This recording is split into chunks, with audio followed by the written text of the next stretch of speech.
this market webinar in preparation for Screen Forever.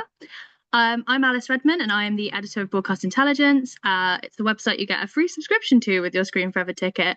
So me and Kristen are going to do some talking about that at the end, but we will move very swiftly on from that because today we are joined by Pilar Perez, Head of Acquisitions at DCD Rights. And just a note before we start, there is a Q&A box, so please feel free to use it. Ask your burning questions throughout and we'll pick these up as we go or get to them at the end. So let's get started. Pilar, maybe it'd be good to just talk about kind of your role and responsibilities at DCD Rights and what you do. Yeah. So listen, I head up the acquisitions team at DCD Rights. We are a team of 3. We acquire both factual and scripted. We've been doing that for about the last 10, 15 years.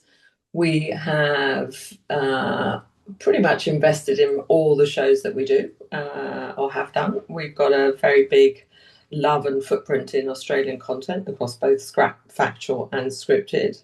And the role is really to go out and talk to the production community and talk about ideas and understand, how they are reflecting the world that we live in, both factual and scripted. And we get to sit there and listen to people talk to us about these amazing stories they want to tell and see if we can help them bring them to life. And obviously we're both in the UK. We're both going to head out to Australia soon.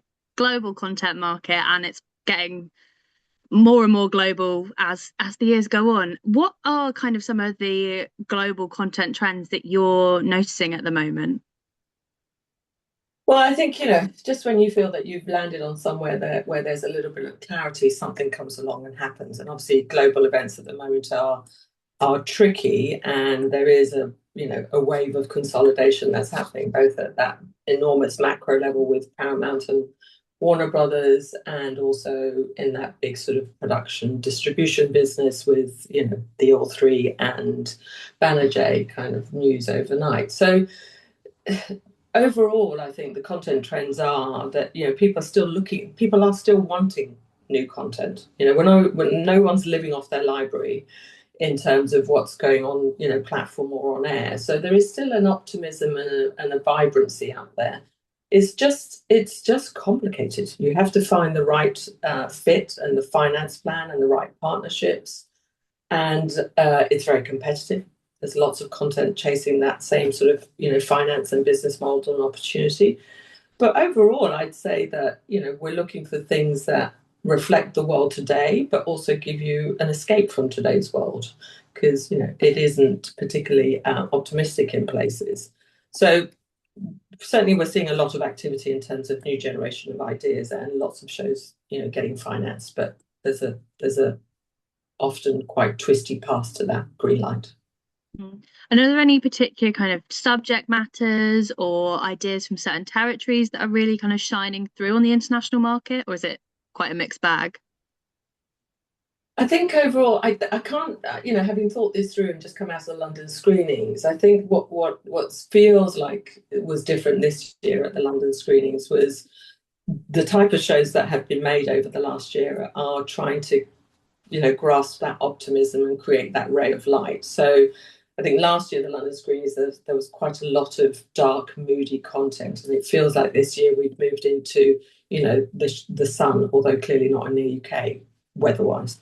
But we are in a world, I think, where, that optimism is bleeding into the stories that we tell. There's also, I think, a lot of refuge in terms of factual and wanting to understand the world. So lots of sort of appetite for sort of science, history, access docs. I think in the scripted space, crime is the be all and end all. There is an insatiable appetite for crime in the entire sort of rainbow of tone, from light and sunny to the more complex. I think the darker tones are coming through, but I'm certainly not something that we're seeing a huge amount of in terms of crime, but complex characters, in complicated worlds and looking for solutions. But yeah, I think there's more a sense of, that people want to buy and see things that are giving them hope.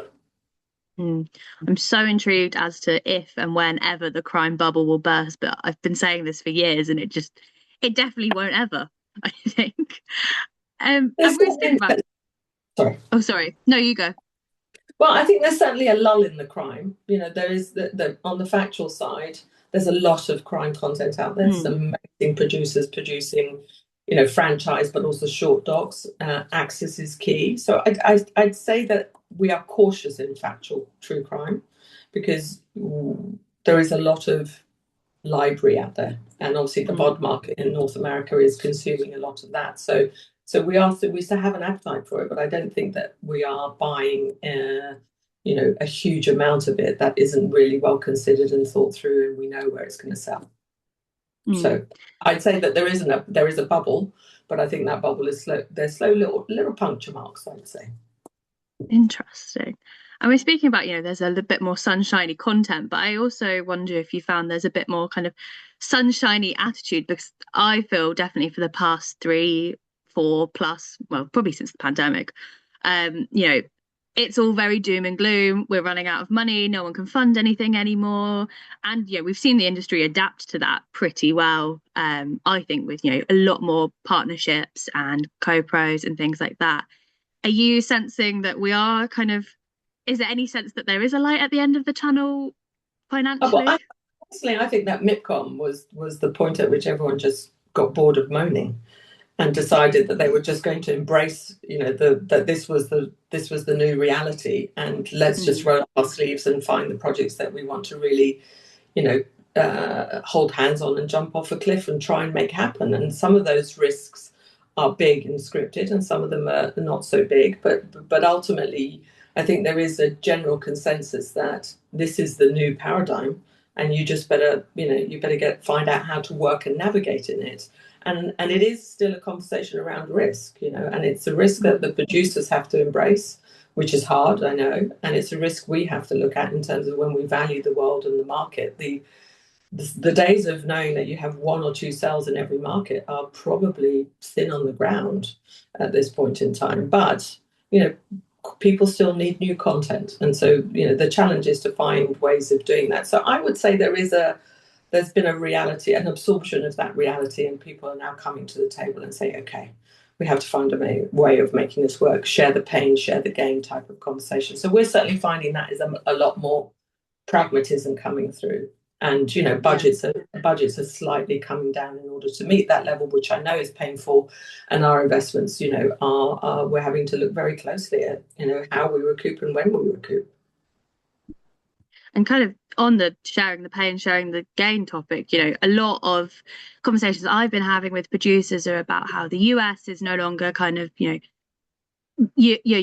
make your thing, you start your thing, you get your kind of home green light, and then you can go to Hulu or someone and say, do you want to make this a co-production? Or that, that kind of pathway to the US is just not as easy to go about. Are you seeing kind of similar from your point of view? I think that is the new reality, Alice. I think that the US market is segmented, complicated.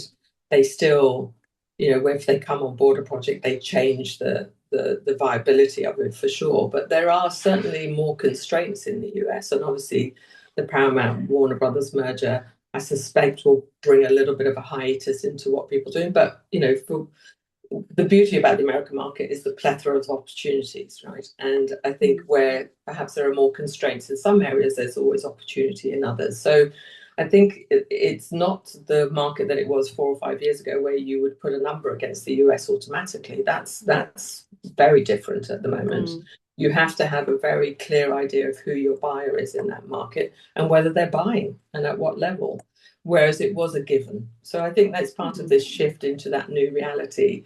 And the US has such a overwhelming kind of weight in anyone's valuation and opportunity that of course it's going to shape the way that we think about things. Mm. And what I've also really noticed in kind of reaction to this, I was lucky enough to be over at prime time with the CMPA, and there's this kind of natural synergy forming of the UK, Australia, Ireland, New Zealand, Canada as a kind of like the English speaking languages that aren't the US that would like to all work together and have a bit more co-pro. Are you also seeing similar? Well, yes, I mean, we've done a lot of it with My Life is Murder, which is, one of our crime franchises. That, that is precisely that, the show. It's made in New Zealand, sells in all the English-speaking markets. Acorn in the US are our partners. And that's I think true of other shows that we're looking for. When the uncertainty is heightened, I think you go into a huddle, and the English language speaking market has a natural affinity, and there's a natural kind of I think platform and audience there that wants to consume that content. So yeah, we're certainly finding that there's a lot more conversation with those markets, but each of them have their own constraints and struggles. So it is that thing I was talking about, is sitting around a table going, okay, so maybe years ago two of us could sit around a table and green light project. Now there's four, and that level of comfort is actually, I think, part of this de-risking conversation that goes on. So I think there's a lot of people coming into projects earlier because they want the content and they need that English language content. And it's about finding where where the needs are all met at the same time, and everyone feels comfortable with the risk. Hmm. And so you're heading to Screen Forever soon. So am I. I'm very excited about it. So am I. Yeah, get me out of the UK. Is there anything in particular that you're looking for? Any type of producer you're looking to meet whilst you're there? We have the great fortune of having worked with a lot of Australian producers and channels and partners and financiers. So I think for us, this is a return to that very rich well of talent that exists in Australia, both behind the camera and in front of the camera. And we have picked up a drama, Fortitude Valley, which we're doing with the ABC and Moving Floor Entertainment, and that will be in production when we're there, and we're very much excited about seeing that come to life and fruition. But I think our appetite is healthy at the moment. We are replenishing both our scripted and non-scripted pipeline. We've got some great franchises that are still working for us, like My Life is Murder. We're doing Happiness out of New Zealand as well with PBS in the US. We've got Aussie Gold Hunters, which is in production. So we're looking for shows that will become those new franchises. And in scripted, I think the world of crime is still, our buyers want crime, so we'll be exploring that. I think the thriller space is something we don't have something in at the moment. So I would say that we're looking for something that has that domestic noir or domestic thriller space. I'm always on the lookout for anything that reflects the world we live in now, and it doesn't have to be necessarily with a crime lens, but it could be a mystery lens. But we did The Slap a long time ago. We've done Love Me recently, so I think those shows have a place in our world and in our catalogue. And I think in scripted, those shorter 2-3 hours access driven documentaries or factual series that again explore the way we live now and who we are now, and perhaps also look at the past and bring a new understanding, be it in a genre of history or science or engineering or crime even to a certain extent. So I think that's sort of, it's not a hugely specific list. I suspect everyone is looking for the same things, but I think we will know it when we see it. And I know that's frustrating for everyone, but it is the reality. Yeah.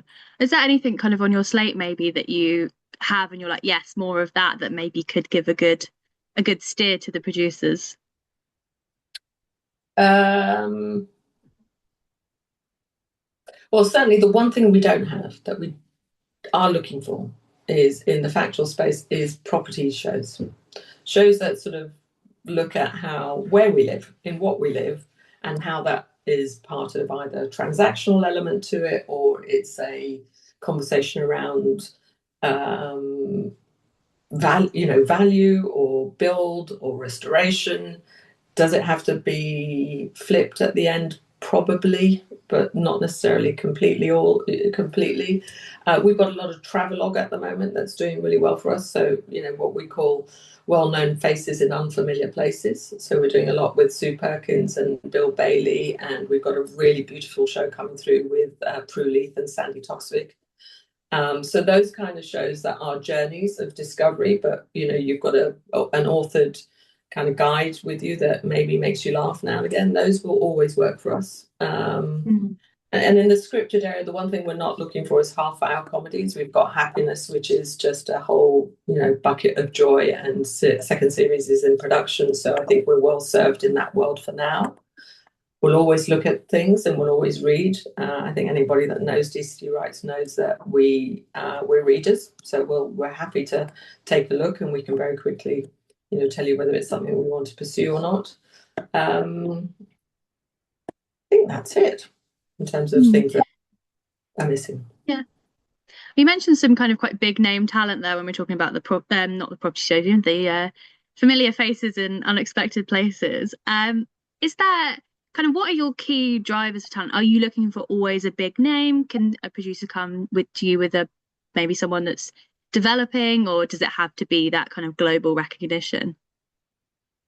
I think anyone that tells you that it doesn't have to be global recognition is probably being a little bit disingenuous. I think casting sells, and whether it's in factual or non-scripted, it sort of allows our partners to see what the show could be and how they can market it. Right, it's the thumbnail conversation. Is who's on the poster, who they can market, and that's true for factual and unscripted.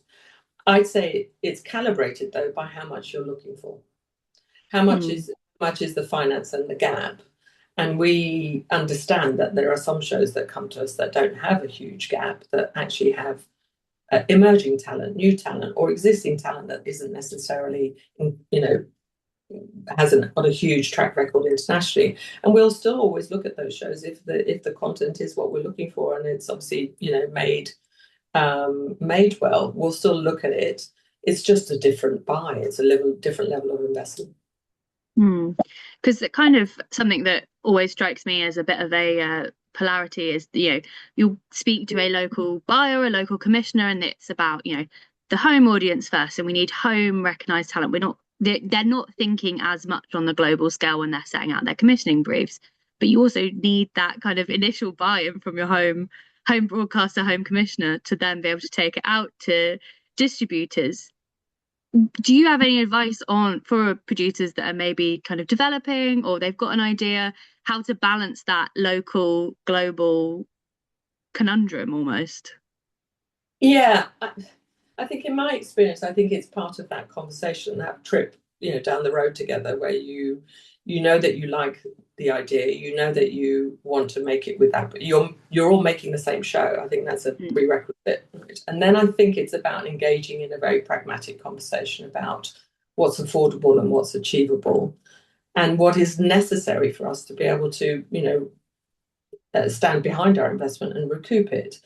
So the only advice I would give is I would say that don't put Nicole Kidman in every deck that you send to distributors, because it sets a standard and sets a expectation that we know is aspirational, and it's more about that type. But ultimately, I think that feels a little bit unnecessary. I would come to the market with having done the thinking about who's in it and who's viable for the budget and your finance plan. And that's the point at which you really start engaging and rolling your sleeves up. It is the pointy end of the conversation, right? Is the casting. And it does get tricky at times. But one of the amazing things about Australia is the depth of talent in front of the camera, and also the number of international people that really want to go and spend time in Australia. So I think that's a huge advantage. And I think that lots of the Australian producers that we work with and we talk to know how to leverage that advantage and bring to screen some names that are really unexpected. So I think the Australian market and the New Zealand market in particular have that richness to it and that ability to do it in a way that I suspect in the UK is a little bit, you're talking higher levels of risk. And obviously, you'd like to. Oh, perfect. The question I was about to ask has just come up on the Q&A, and I was just about to remind everyone to please do use the Q&A chat, because we've got about 5 minutes left. So if you've got anything you need, any burning questions you need answered, please make use of it. So Andrew Morse has asked, at what stage do you like to review or get involved in a project? As I said, we are readers. So it's an email with a paragraph, it's a deck, it's a script, it's a sizzle, it's a full series outline, whatever it is you have, but tell me the whole idea. I think that's the key. Tell me what the story is and why you want to tell it. And it could be a book. I often get sent books. We read books, etc. So it's at any point. At what point can we do a deal? It's when you've got some momentum. And that local buyer is important. Again, not all the time. There are factual series that we've done where we've gone out to the market and raised most of the finance. There are also dramas where we're raising a lot more of the finance. So, but we need to know who it's for. The rest of the world market still needs to know who is this show for. And are there any kind of minimum territory rights that you kind of need to be able to secure? I think all distributors want all rights. But I think that obviously it's a really interesting world now in terms of rights, because even when producers come to us with their domestic market sold, there's often a second window, there's often a tighter kind of licensing period, which has value for us. So we effectively absorb as many rights as we possibly can for our investment. And are you open to pre-buys, or do you need kind of a home broadcaster or a commission first before you? I think it depends on the show and the level of finance, but yes, if you come to us saying you've got an acquisition as your cornerstone piece of financing, that's absolutely fine. Just depends then on the delta between what that acquisition means in your finance plan and what you need to green light it, and whether we feel that that's a delta that's bridgeable. And we'll just give a few more minutes for any more Q&As, but to wrap up from my end, I think it'd be really helpful for the producers listening to know kind of if someone's meeting you at Screen Forever, what do you expect to see? What do you expect them to sit down with and come to you with? Well, I think the first thing for me is to get to know them if I don't know them. To get an understanding of who they are, the stories that they're drawn to, and the stories that they've told or want to tell. And then sort of get into the nitty gritty of what's the show that they're trying to finance. We will of course always have an opinion on the market, and I'm happy to have whatever brains I have picked, and if that's helpful, and we will sit down and do those round tables and panels with people. But on a one-to-one, tell me who you are and what you want out of the conversation. But I love being told stories. It's the best job in the world. Amazing. We've just got one question come in from Tanya Chambers. Scripted drama, hour-long series, repeatable. Ideally, how many episodes, please? 6. 6 by 60. Classic format.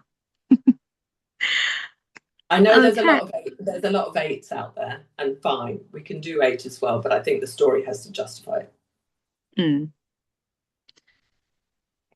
Okay. Well, if we haven't got any more Q&As, not Q&As, you're doing the A's, I'm doing the Q's, but nothing more from the audience, I think we can leave it there. So if you are watching, please stay on, because I'm going to talk you through what I do and broadcast intelligence. But a big thank you, Pilar, for chatting to us. My pleasure, and hope to see you all very, very soon. Thank you so much, Spa, for organising, having me. Thank you. Bye-bye. Thank you everyone for hanging on. Really appreciate it. I'm going to take you through broadcast intelligence, what it is. You get a free access to it with your Screen Forever ticket, so please do make the most of it. And I'm just going to share my screen, and Kristen is going to chat to me.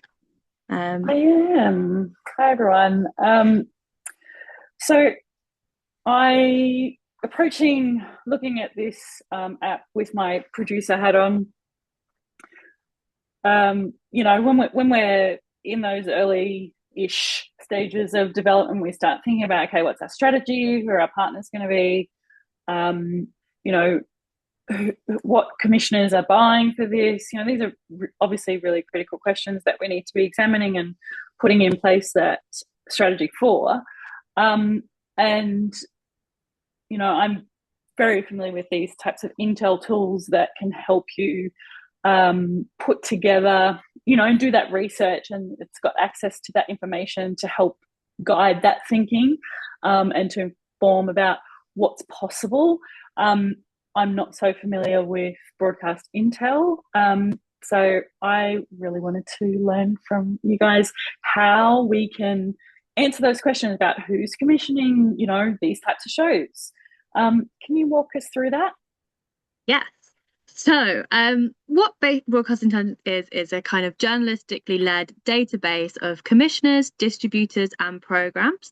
Our core territories are the UK, obviously, US, Australia, Canada, Ireland, and New Zealand. So we cover those territories kind of as a core, but also we do cover international co-producers, and I'll show you some of that in a minute. But just to take you through the platform, the main kind of page that people will use is the commissioners. So we profile every single commissioner in our core strategy, core territories, not strategies. We profile their strategies.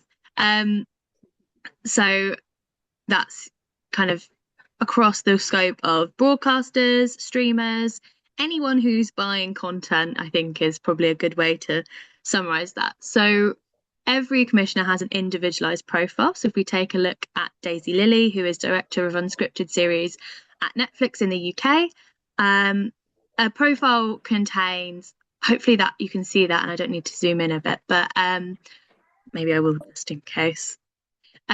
Every profile contains kind of information about genre, where they're based, where they kind of are looking to commission.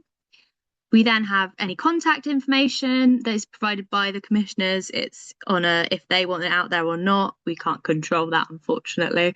But then we have this area, which is the Pitch Me section, which is kind of detailing, what the commissioner is looking for, what they're not looking for, how they like to be pitched, some examples. And we gather that intel I have a team of 3. Our day job is basically to be researching, interviewing commissioners, speaking to press teams, speaking to the broadcasters, understanding the nuances of someone's strategy and what they're greenlighting, and kind of, providing that analysis and that information for producers, and particularly producers in development. So that's kind of what the Pitch Me section is all about. So Daisy, so how frequently are you kind of updating someone's record like that? So every profile is updated at least once a year. Obviously, factual, fact N is moving faster, so that might be, a couple way more frequently than, say, a scripted commissioner who, probably sets their stall out once a year. We speak to them, find out what they're looking for, find out what the changes are, and then, scripted is obviously a bit slower, so the updates there are a bit slower. But in the non-scripted side, it can be as frequently as, every month, depending on how that commissioner's brief is changing, and how much they're changing what they're looking for, and getting programs made that suit their slate. Obviously we are part of Broadcast, so we have Broadcast Magazine, Broadcast International, so we also are part of a wider team of journalists who also, we're all one team, so they also help out with this. So the reason Daisy got an update this week is because Netflix UK announced that they're doing her focus is a push into live programming for Netflix, and she greenlit Harry Styles' One Night in Manchester. I think this was on Tuesday, or maybe even Monday. It might have been Monday. So yeah, you can see here, this is how we add programs. So every program has a dedicated program page like this, which delves into kind of the details of, when it was commissioned, who it was commissioned by, some of the tags. And when you are looking at who's making the show, you can also click into the producer and see kind of what's on their slate, what they're making at the moment, who they're making it for. So as you can see here, this is Fullwell Entertainment, and you can see there what they've got on, and you can click in and kind of see what else they're making, who they're making it with, the TX date of that all that kind of information, as well as the production team where that's been available. A really fun thing about these tags is they're all clickable. So if you're kind of looking at Next Gen Chef, for example, and thinking, I've got a cooking show, what other cooking show, what shows have we tagged cooking recently to see what's kind of out there? And it pulls up, any program over the last, well, we go back very far. We go back to 2018. But all the programs that have been tagged cooking by us. So like theoretically you could go, okay, show me all the cooking shows that were commissioned in the last 12 months or 2 years or whatever, and then look at who made them, who commissioned them, who produced it, all those kind of, that level of detail is searchable. Exactly. Yeah, exactly. And you can slice and dice the filters in different ways. So for example, if I go onto Paul's profile, who commissioned this Channel 5 drama, and go and look at his looking fors, not looking fors, I can also say, for example, I've got a thriller idea, I can click thriller, and what that does is bring up all the commissioners that are looking for thriller content. And again, you've got these filters up here, which you can even, make it even more, filter it down even more, so you can look at Australia. So, for example, we've got Rachel from the ABC. And again, similar profile, we've got her email, we've got the ABC pitch platform, all the information about what she's looking for in her slate, her pitch preferences, her background, who she reports to, and then some of her recent commissions as well here. So that's kind of the commissioner aspect of it, but we also cover distributors. So, for example, we were just speaking to Pilar, and DCD Rights has its own distribution page. These work slightly differently to commissioners, so we don't have individual pages, it's on a company basis. But here you can see the DCD acquisitions team, a bit about their content strategy, similar, what they're looking for and not looking for, company profile, and some of the things on the slate. We were talking about My Life is Murder in our chat, so that works out very nicely. So you can kind of be able to build and gauge who you're talking to commissioner wise, who you want to talk to distribution wise, and kind of start to use that information to put together who you're pitching to, who you're looking to talk to.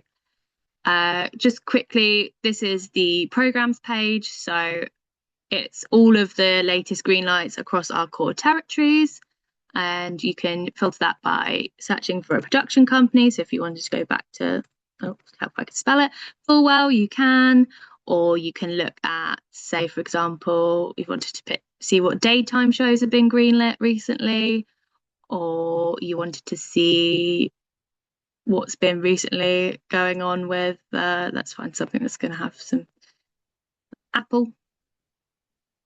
You can see the latest Apple green lights across.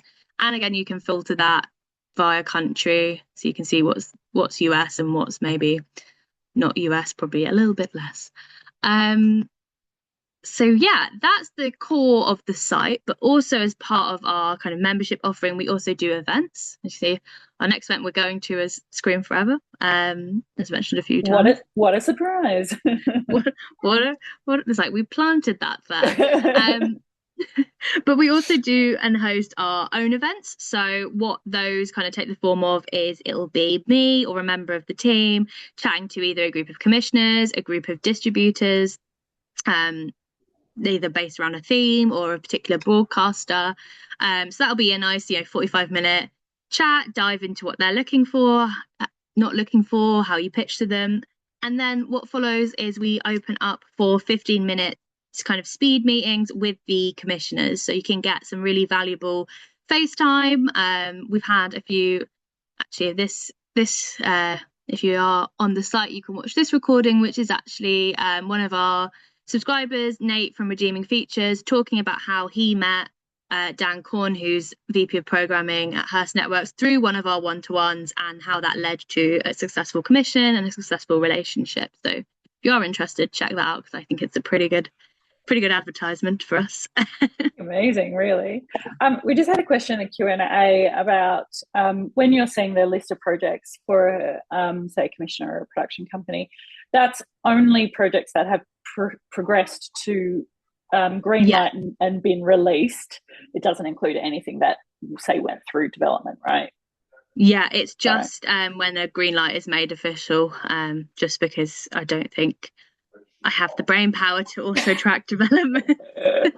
I have to wait until so it's just anything with an official green light that gets added to the program index, so you can see what's made it out of development.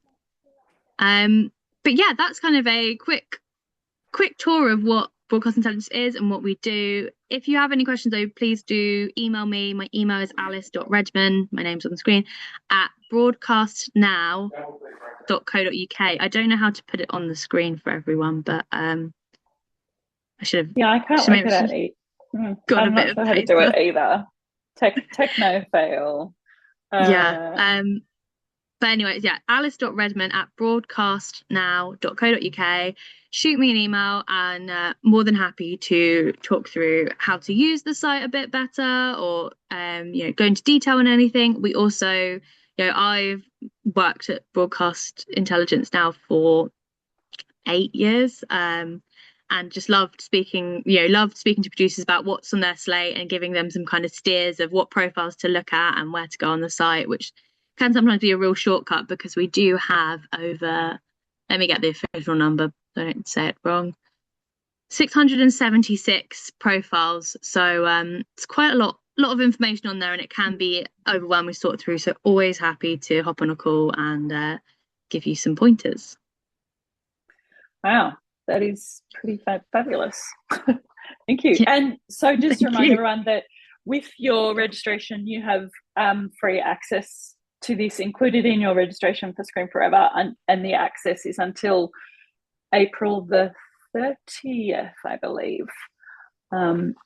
So, please jump on and use it. Don't waste it. It's an incredible opportunity. Yeah, make the most of it. Yeah. Cool. I guess that wraps us up. Well done. Thanks, everyone. Yeah, thank you. And thank everyone for staying on to listen to me talk about broadcast intelligence.